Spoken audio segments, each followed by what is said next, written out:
All right, we are rolling. So I am super excited to talk tonight about some things that have been on my mind and some things that I've been noticing. So I have been planning on talking about time management because it's something that I've been working really hard on rocking in my own business and just rocking a morning routine, being more present and having more quality time with my family. And just finding that balance between making sacrifices and being present. But I also decided that we would go ahead and add something else onto this because having some conversations with some people about their goals for the year and digging a little bit deeper, I kind of realized that we need to kind of talk about action plans with the goals that we're setting, and we can kind of wrap that into time management and kind of create an idea, a vision of what that will look like this year.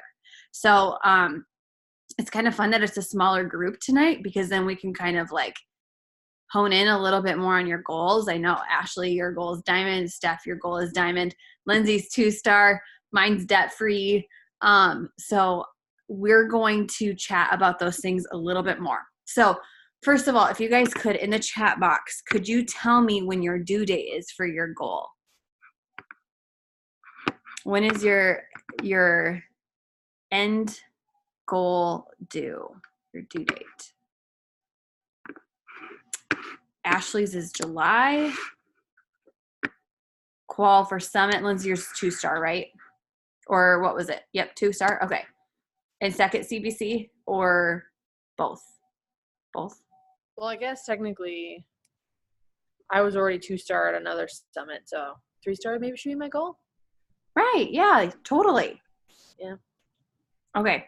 I'll help you kind of break it down too. And if you, as we're going through this, if you decide that either maybe your goal is too lofty or maybe you've given yourself, you need more time or vice versa, we can identify it this way too. So, okay, so we have July for both of them and then December for Steph. My goal for debt-free is December as well. So now what I need you to do, if you have a piece of paper in front of you, I want you to look at what does that goal, what do you need for that goal? So where are you right now and how far away are you from that goal? So let's say your goal is diamond and you have 2 coaches right now. How many more coaches do you need to add to get to diamond?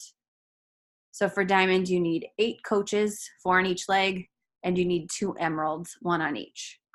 So go ahead and look at that. So I'm going to jot mine down too for my goal. So where are you right now? You can put it in the chat box if you want. Can you repeat the question? So basically right now you're looking at where are you at right now in terms of your goal? Like what do you need from here on out to make sure it happens?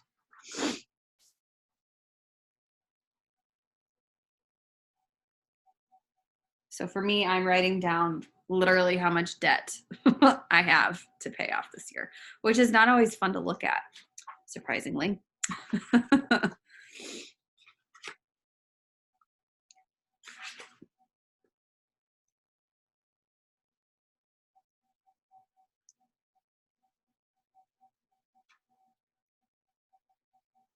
Okay. So,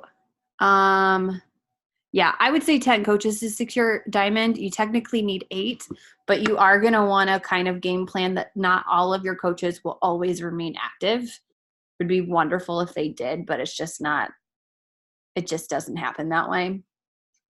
So yeah, I would aim for 10 to 12 coaches somewhere in there with 2 emeralds. Okay, so now how many months do you have to make that happen? So if your goal is by December, you have 12 months.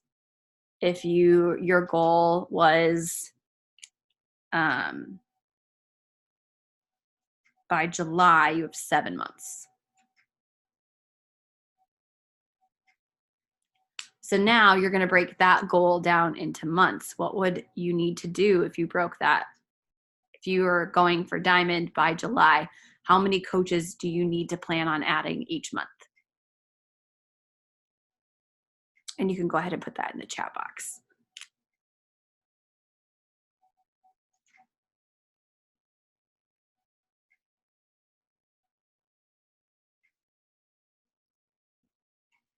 Ashley's 2 coaches per month. So doable. 2 to 3 for Lindsay.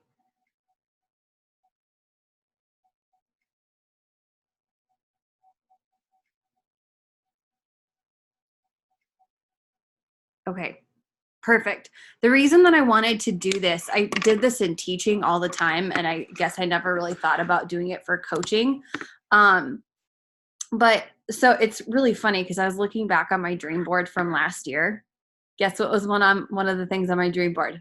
To pay off all of my debt for this last year. Super lofty goal. And had I done an exercise like this, I probably would have been like, oh, that probably isn't possible unless I'm making X amount of dollars, which, unless I want to put the work into it, like it could have been done, not saying that some goals aren't possible, but being realistic, it wasn't very ideal for me to pay it off in a year. So I think a lot of times when we start doing dream boards and thinking of the next year, we put like this big number out there, this huge goal. We're dreaming big. Dreaming big is really easy to do, but sometimes we put things out there and we don't have a game plan behind it. So tonight, that's what we want to do. So you have your number of coaches that you need to add to your team between now and your end date. So, and the thing that I want to point out is that not all months are created equal in this business. So if your goal is to add 1 to 2 coaches and you add it and you get it done, like let's say in January, you don't want to stop. You want to just keep going, because if you add 3 or 4 coaches in January, hey, that's awesome. You're one step closer to goal. Because when you get to those later months in the year, like November, December, that's when it gets really tough. And not saying that some people won't join you in those times, but it's definitely a lot slower. And beginning of the year, this is when people are very excited to get started. Most of the time, not always.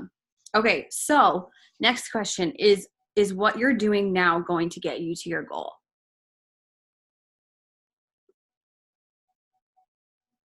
Do you feel confident in adding your X amount of coaches or paying X amount of debt? I'm recording, so I'm trying to think of other ideas for people who aren't on this call live, because all 3 of you are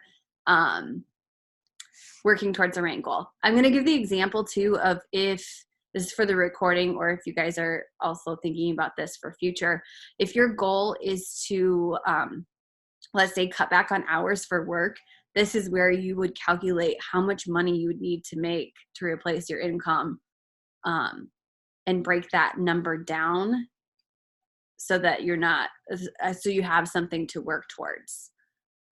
Okay, so in the chat box, you can go ahead and say, is what you're doing now going to get you to your goal? Or, we've got 3 people. You could unmute if you'd like. So it asks 2 questions. So if anybody wants to share, is what you're doing right now going to get you to goal?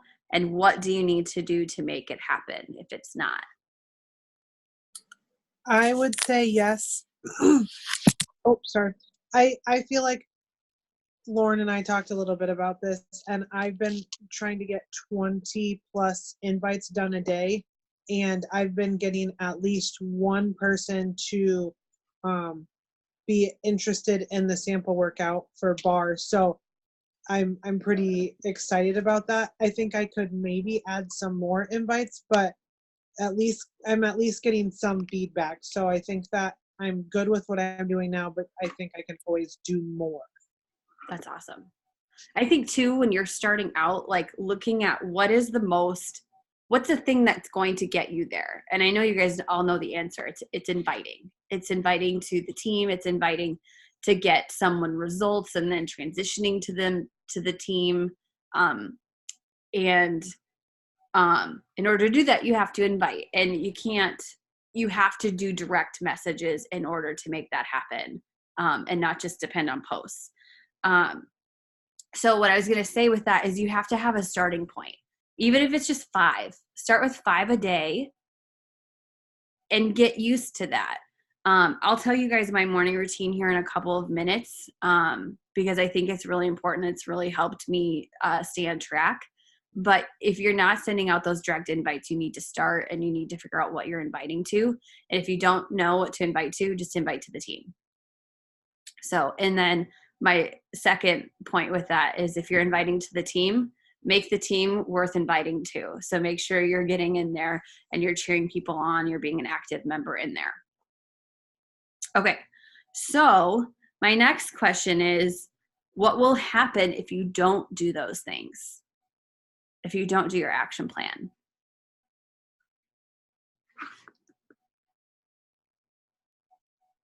Are you going to feel complacent? Are you going to feel defeated? Are you going to feel frustrated? Are you going to reevaluate?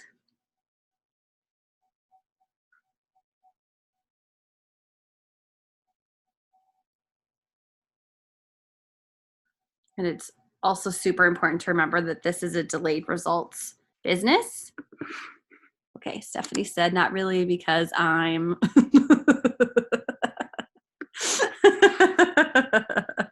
Sorry, I had half a typed message and Laramie is pushing buttons on the Laramie. laptop.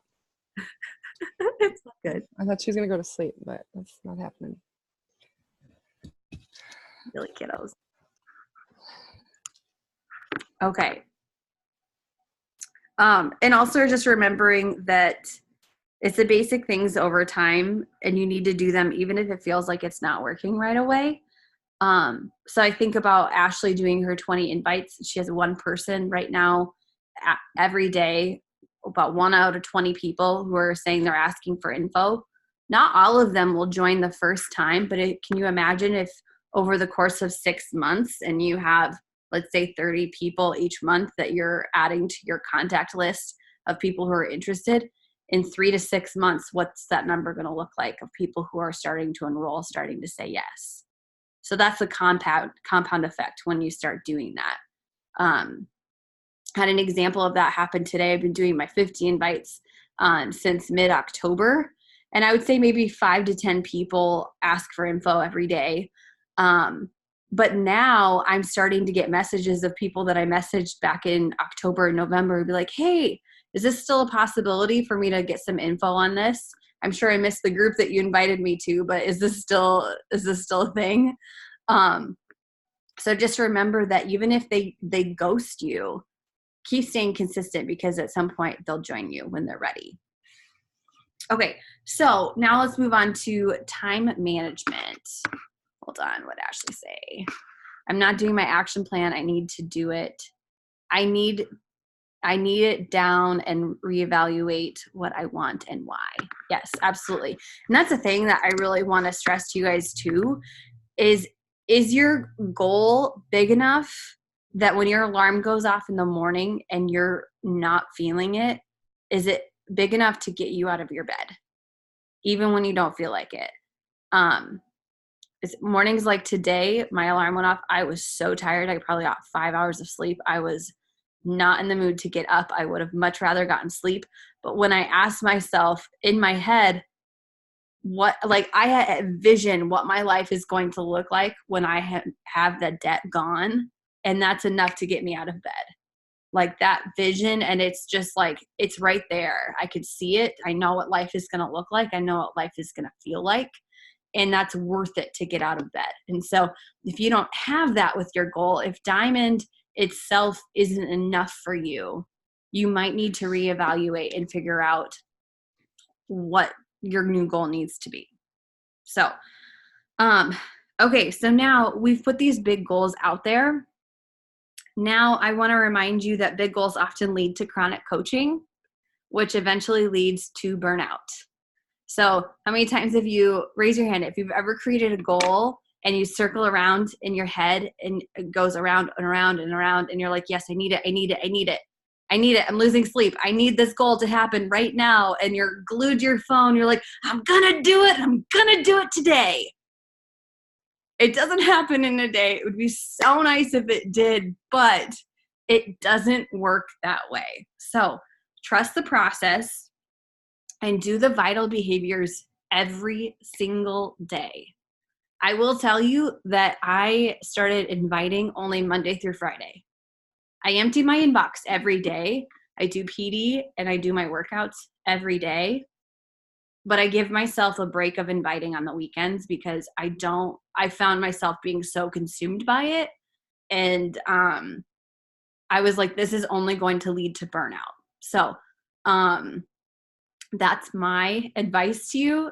Figure out what works best for you. Maybe you choose a number that you have to reach by the end of the week. And if you didn't meet it during Monday through Friday, then you have some makeup time on the weekend.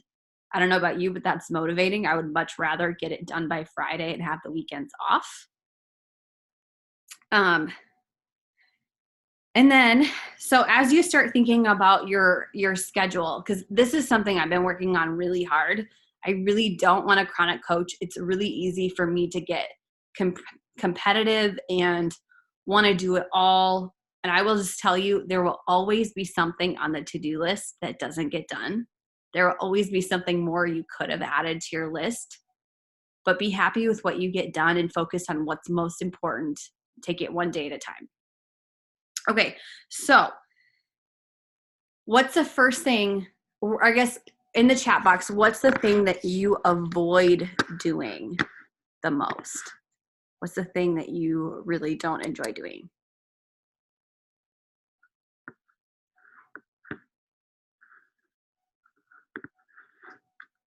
Mine used to be emptying my inbox just because it was so time consuming.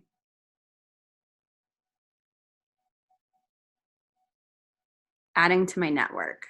Okay. Anyone else?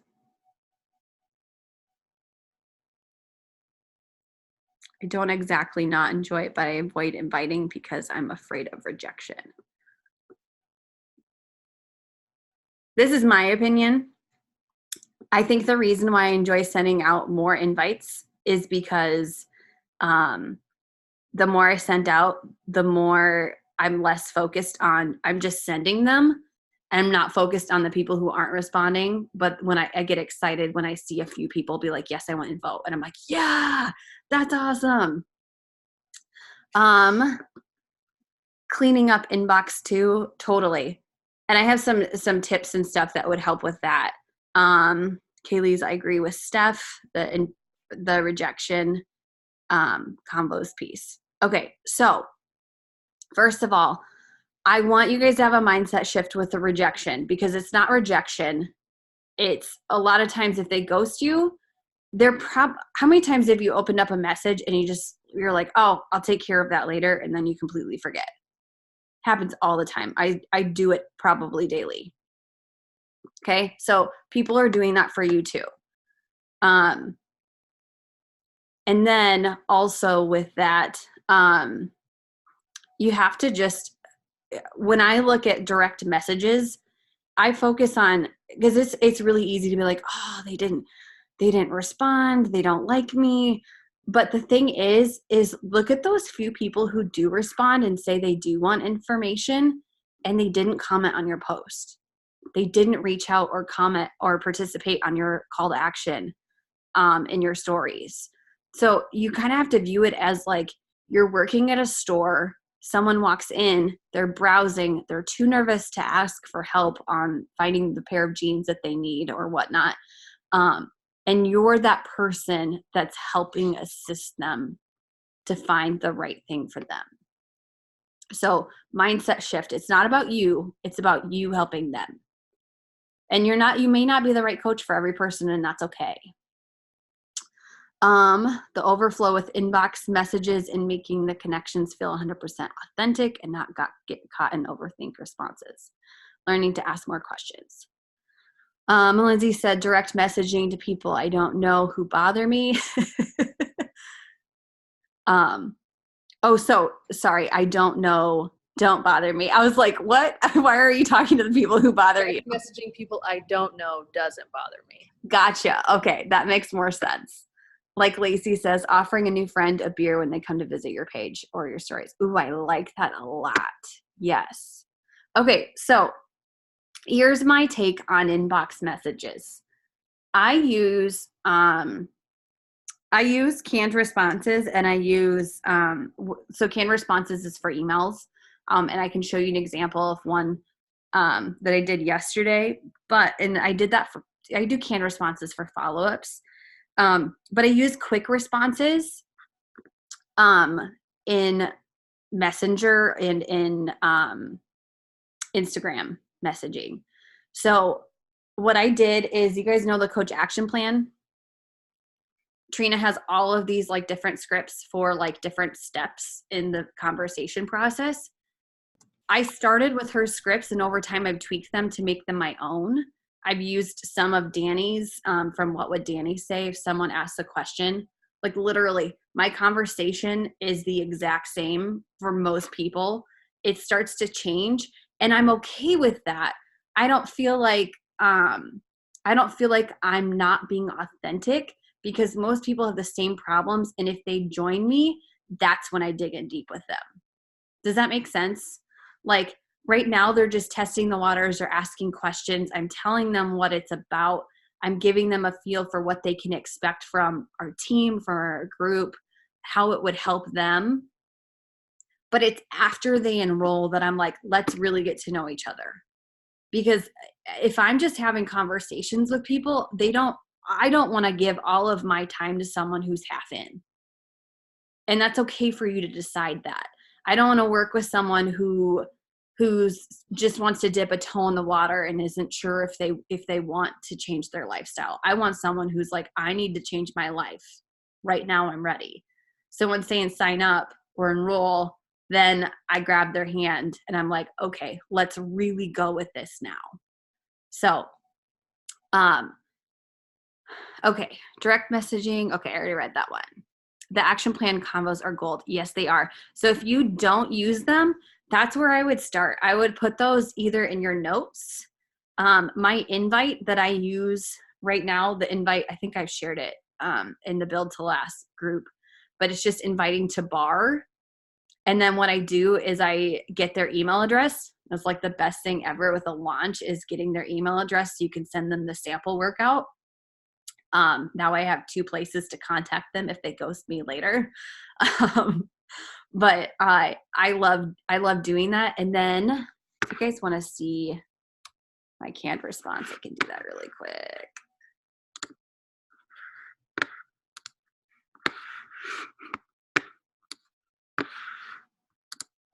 Okay, sent. So I sent these. This was my canned response from yesterday. So it says, hey, Leedy, just wanted to check in and see if you had a chance to try this sample bar workout. I'm starting up a week from tomorrow and would love to have you join me. It's not a requirement to do this program. There will be other ladies in the accountability group who are crushing other programs. If you want to go ahead and get started with bar, go ahead and fill out this form and I'll get your order started for you. If you want to explore other workout options, let me know and we'll chat a little more to see what's the best option for you. I'm excited to cheer you on along the way. And I love this because my form is right here. Because I found so many times that if I don't follow up with people, they'll just go ahead and order it on their own. And if you guys want me to share this, I can. I whipped this up during Kenzie's nap so that I can tell you how long it took me, like 20 minutes. She's the world's shortest napper. So they fill this out and then I send them a share cart. So I will share this in the Build to Last page. I literally just made it this weekend. So super helpful. Does anybody have any questions on conversations or where's my stop share? There it is. Okay. No? Was that helpful? A little bit? Okay. I love systems. I feel like they make my life so much easier. If you don't have systems, it will help so much. Okay, so let me tell you what my routine is. So I've been working really hard on morning routine. I don't enjoy getting up in the mornings, but I also use it as a way to promote energize, because I say this would not happen without this. This makes working out in the mornings more enjoyable, because this, no, not a morning person. Lindsay can attest to that. Okay, so my morning schedule is I wake up, I do my meditation. So I wake up at 5. Hopefully, someday I may have to go earlier. I do my meditation, which is just a guided meditation with an app. I do my, I read my personal development and drink my Energize. I hop on the daily vibe call, and then I work out. When I get done with my workout, I get whatever I can done before Kenzie wakes up. So first thing, I hate emptying my inbox, so that's what I do first. Notice, I guess it's not first. I take care of me first. Always. Me comes first always, because I'm the best mom. I'm the best. I'm so much more patient. I'm a better wife. I'm just an overall better version of myself when I take care of me first, and that's not selfish. Okay? And then so I empty my inbox, and then I start chipping away at my invites. So in my invites, I literally just tally them. I'm sure you guys have seen it. I literally just tally them in my planner. I don't write names down until they ask for info. So it's just tally, tally, tally. And I write down who I invited last, so that I know where to pick up the next day. And then after that, once Kenzie's up, my goal, I will be honest, I'm not perfect at it yet. But my goal is to unplug and be present with her. And I found when I put my phone in a different room, I do a lot better. If I have to walk into like my guest bedroom, I think like, do I really need my phone, or is this out of habit? And then when Caleb gets home, so here's the thing. I know you guys, a lot of you work full time. I try really hard not to work during the day, because I'm a mom. I'm a full-time mom.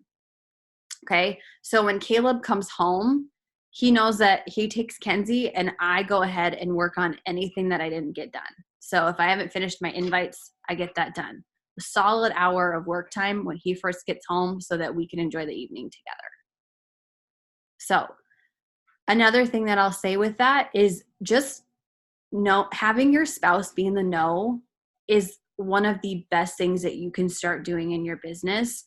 Letting them know when you have a team call, letting them know when you have a launch coming up. Like yesterday, I was beyond frazzled. I woke up on a Sunday like, oh my gosh, I'm starting bar in a week. I have so many follow-ups. I have this and this to do. I really would like to send newsletters out. He's like, it's fine. Like, what do you need to do? Like, I'll take care of Kenzie. Go get it done. Instead of just like randomly sneaking and getting your phone out and like sending a message out, like I'll like communicate, let them know what you need to get done. If you're driving in the car and you haven't done your invites and you need to do something, or you need to get a customer started with something, communicate, let them know what you're going to do and how long it'll take. So that's really, in a nutshell, what I have. I was curious if anybody else has any time savers that they use, that they want to share with anybody else. Like I said, I have canned responses. I do my quick responses. One of the things I've started doing when people ask more info on a specific program is I pull the video from the back office, the video library. That's super easy, because then they can just see it, watch the video, the promo. So, anybody?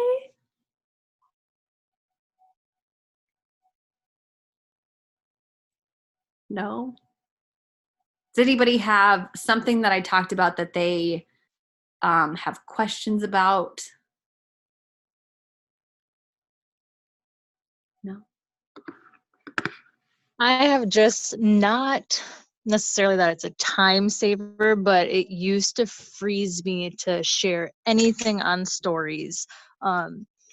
being very busy and just not knowing, like, I don't have the creative knack like some people to instantly put together some like super awesome workout clip or whatnot, but I'm still showing up and I want to show people that I'm showing up. So a way for me to get over that, it's not perfect, but I'm doing it. I just post on Facebook right now, and knowing that I can expand upon it, but doing that, and I'm just putting like simple things up. I use stickers on a calendar um, to show, like, it's my kindergarten way of keeping track. It motivates me. I can see it at a quick glance. For a month, how I'm doing, I can look back if I'm feeling really crappy, and realize that I've been on track pretty well. So it's those little things, but I still have that following, um, even though mine looks way different than a lot of other people's. So For sure. And I think I that's the thing, is it's not a one size fits all. And if there's something that's like keeping you from doing something, it's okay to start small. You can always add on to it. The important thing is that, one, you're taking care of yourself, and two, for building a business, you have to show people that you're there, and you're there to support them, and they have a place that you can help them. And I think like plenty of people, I think it's split. Some people really prefer Instagram. Some people really prefer Facebook. And as you go through it, you'll see that, like, okay, it really isn't that much harder to just copy paste this and put it in Instagram, or copy paste this, put this on Facebook too. But it's all about baby steps. And if you're happy with what you're doing, and you're seeing results, then that's okay to start there.